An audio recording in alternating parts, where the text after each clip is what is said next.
رب نے روح اس وقت پھونکی جس وقت جسد آدم علیہ السلام کا تیار کیا، ٹھیک ہے، لیکن ارواحیں تو اس سے پہلے پیدا کی گئی تھیں نا، اور وہ ارواحیں کیا تھیں؟ وہ رب کا امر تھا۔ اس کی روح پھونکنے سے مراد یہی ہے کہ اس نے اس میں اپنا امر قائم کر دیا، نافذ کر دیا۔ آئی نا سمجھ میں بات؟ اچھا، اب جن روحوں نے اس وقت اقرار کر لیا تھا وہ دنیا میں آن کر اقرار ہی کریں گی، اور جنہوں نے اس وقت خاموشی اختیار کر لی تھی اور اقرار نہیں کر رہا تھا وہ دنیا میں آن کر بھی اقرار نہیں کریں گے۔ یہ فیصلہ تو وہاں پر عالم ارواح میں ہو چکا، لیکن اب یہاں پر کیا مسئلہ ہے کہ وہاں فیصلہ ہو چکا یا دوسرا موقع اللہ تعالیٰ نے دیا۔ روح کے مختلف مقام ہیں، آنے تک کے اور جانے کے۔ پہلا مرتبہ تو یہی تھا کہ وہ روح پیدا کی گئی کہ اس نے اپنے امر سے ان کو خلق کیا۔ دوسرا مرحلہ اس کو باپ کی پشت میں ڈالا، تیسرا مرحلہ اس کو ماں کے رحم میں ڈالا، اور چوتھا مرحلہ کہ وہ دنیا میں آیا۔ پانچواں مرحلہ اس کا یہ ہے کہ وہ قبر میں جائے گا، اور چھٹا مرحلہ یہ ہے کہ اس کو دوبارہ اٹھایا جائے گا۔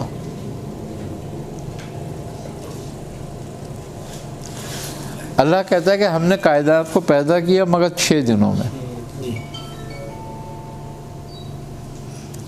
6 مرحلے انسان کے ہو گئے نا۔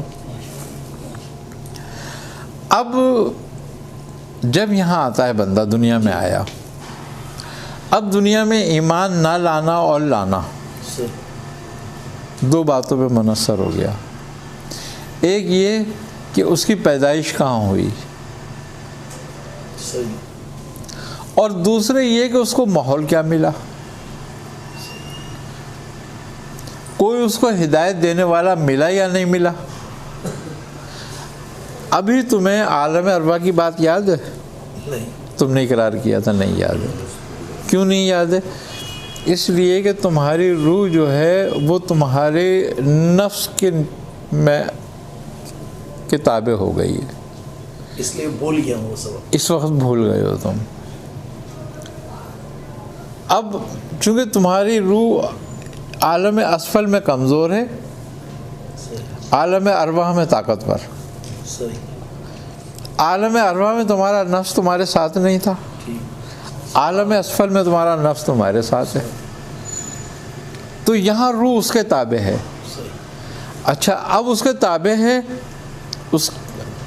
اب مسئلہ کیا ہے؟ اگر نفس تمہارا پاکیزہ ہوتا جاتا ہے، روح قوت پاتی جاتی ہے، پرانا یاد آ جاتا ہے، اور نفس طاقتور ہو جاتا ہے اور برائی کی طرف چلا جاتا ہے، تو روح اور مقد ہو جاتی ہے اور دب جاتی ہے گند کے نیچے۔ اب جب کوئی چیز دب جاتی ہے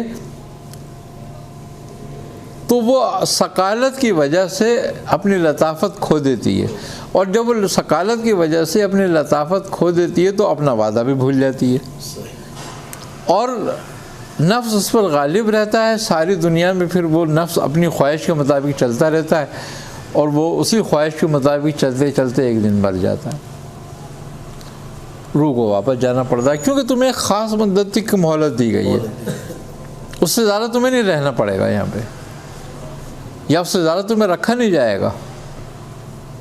تو میاں پھر کیا روح کو بھی تخلیق فرمانے کے بعد امر ربی جو اللہ کا ہوا، روح کی تخلیق ہوئی، تو اللہ نے روح کو بھی اختیار دیا کہ وہ مانے یا نہ مانے؟ جب حکم آیا جی، اللہ نے فرمایا کہ الست بربکم،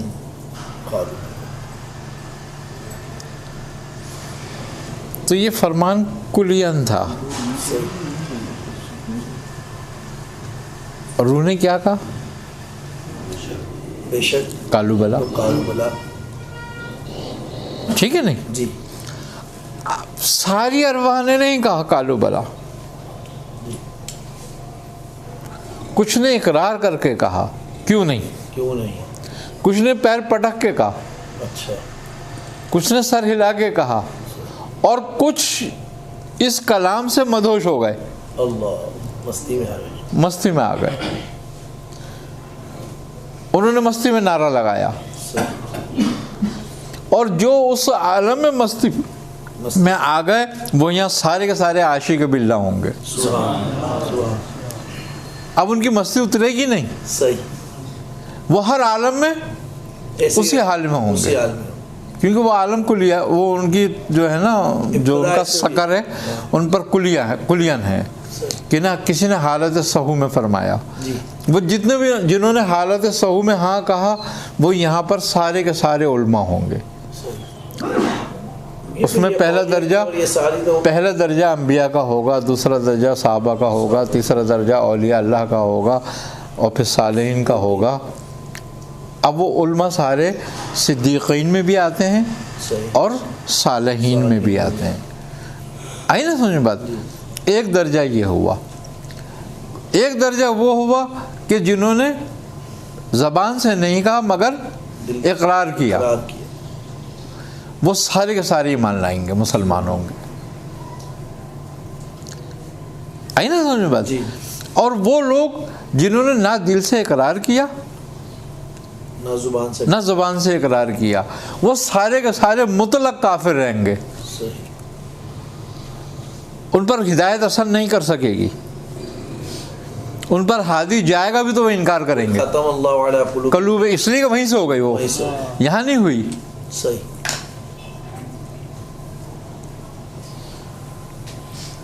اب چوں کہ سزا کس بات پر ہے؟ جب وہیں ہو گیا سب کچھ، تو سزا اس بات پر ہے کہ یہاں تمہارے نفس کو ارادے کی اور روح کو ارادے کی طاقت دی گئی، اختیار دیا گیا۔ اب اور تمہیں دونوں راستے تمہارے سامنے رکھ دیے گئے تاکہ تمہیں اپنی پچھلی بات بھی یاد آئے اور تم یہاں پر اقرار یا انکار بھی کر سکو۔ اب یہاں پر تم اپنے اختیار کے ساتھ اقرار کر رہے ہو اور اپنے اختیار کے ساتھ تم انکار کر رہے ہو۔ اب تمہارے اقرار کا ثواب ہے اور تمہارے اختیار کا عذاب، انکار کا، کہ جو اختیار سے تم نے اقرار کیا اس کی نعمت ہے، اور جو تم نے اختیار سے انکار کیا اس پر عذاب ہے۔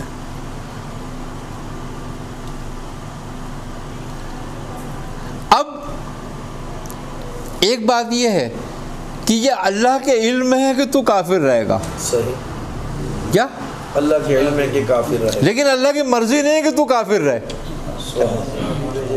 ہدایت کے لیے نبی بھیجے، اسباب دیے، وہ نہیں چاہتا کہ تو کافر رہے، صحیح، لیکن اس کا علم ہے کہ تو کافر رہے گا۔ یہاں اس نے تجھے اختیار دے دیا، اور یہ اختیار ایسے ہی ہے کہ جیسے تو ایک ٹانگ پہ کھڑا ہو سکتا ہے اور ایک ٹانگ نہیں اٹھا سکتا۔ جیسے کسی نے حضرت علی سے پوچھا تھا کہ علی دنیا میں انسان کو اختیار کتنا ہے؟ تو آپ نے فرمایا اپنا ایک پیر اٹھا، اس نے اٹھا لیا۔ آپ نے اپنا دوسرا پیر اٹھا، اس نے کہا اے علی یہ تو میں نہیں اٹھا سکتا، تو آپ نے فرمایا جو تو نے اٹھایا یہ تیرا اختیار، جو تو نہیں اٹھا سکتا ہے تیرے رب کا اختیار۔ تو اب ہمیں جو سزا ہے، جزا ہے، وہ ہمارے ارادے کی ہے۔ آئی نا سمجھو بات؟ اور مزے کی بات یہ کہ تیرا کفر ہونا مطلق نہیں ہے۔ کیوں کہ اگر تیرا کفر ہونا مطلق ہوتا تو پھر تجھے وہ مسلمان پیدا نہیں کرتا۔ کہتا ہے نا کہ ہر بچہ جو پیدا ہوتا ہے وہ فطرت اسلام پر پیدا ہوتا ہے۔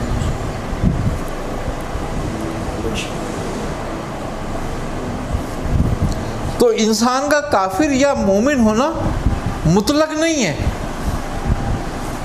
معلق ہے۔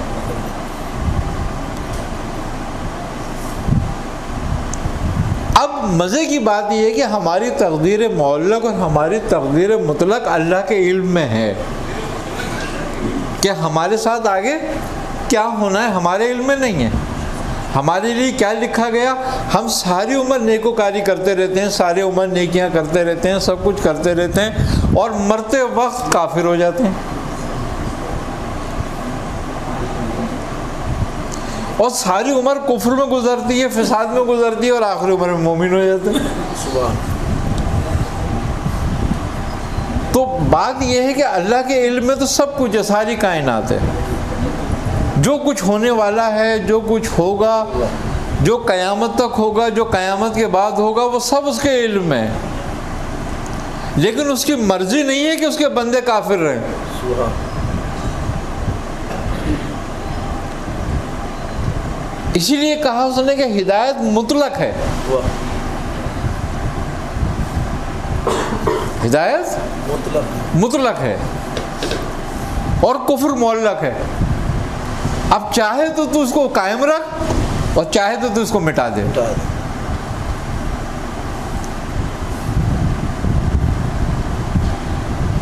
آپ نے فرمایا کہ عالم اربع میں جس نے جس کیفیت میں کہا تو وہ ویسے ہی رہے گا، تو اس کا مطلب یہ کہ جو مختلف سلاسل کا سلسلہ ہے یہ سب کچھ پھر عالم اربع میں ہر چیز طے ہے، پر انسان آ کر عالم اسباب میں اس پر سے گرد اتارتا ہے، تربیت لیتا ہے، پھر اس کی وہی کیفیات کا اظہار ہوتا ہے جو اس نے عالم اربع میں کہا ہے۔ بالکل، نبی کریم صلی اللہ علیہ وسلم نے فرمایا کہ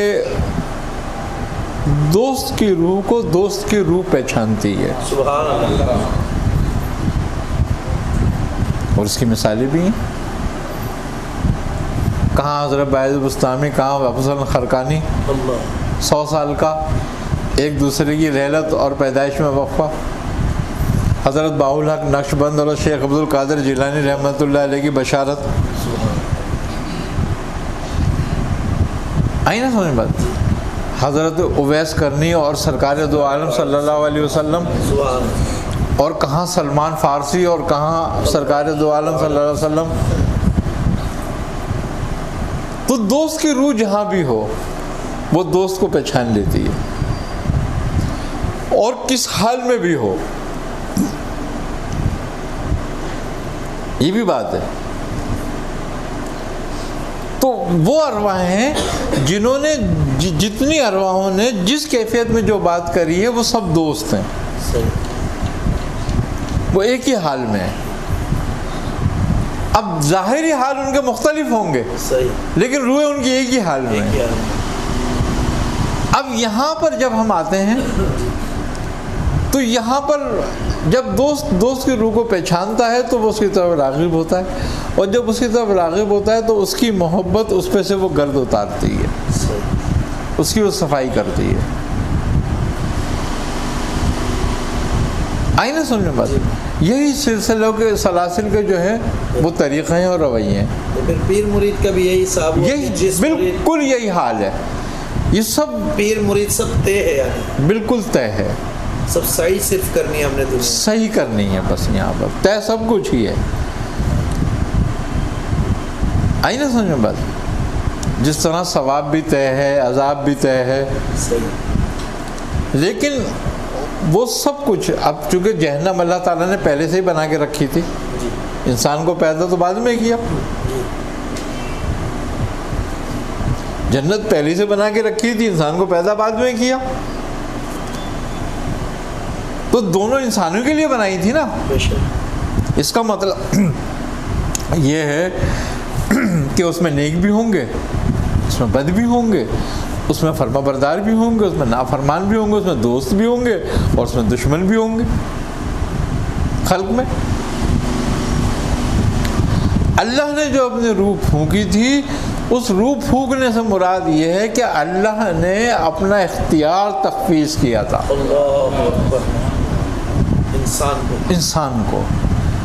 وجہ ہے، ایک قانون ہے، آپ ایک عہدے پہ ہوتے ہو، مثال کے طور پر ایک گورنر ہے، اب گورنر کسی کو اپنا نائب بناتا ہے تو اس کو اختیار تخفیض کرتا ہے نہیں کرتا؟ کرتا ہے، بالکل۔ فائدہ کیا؟ ورنہ اس کا فائدہ کیا؟ عام آدمی کی طرح پھر وہ اس کا کیا فائدہ ہے؟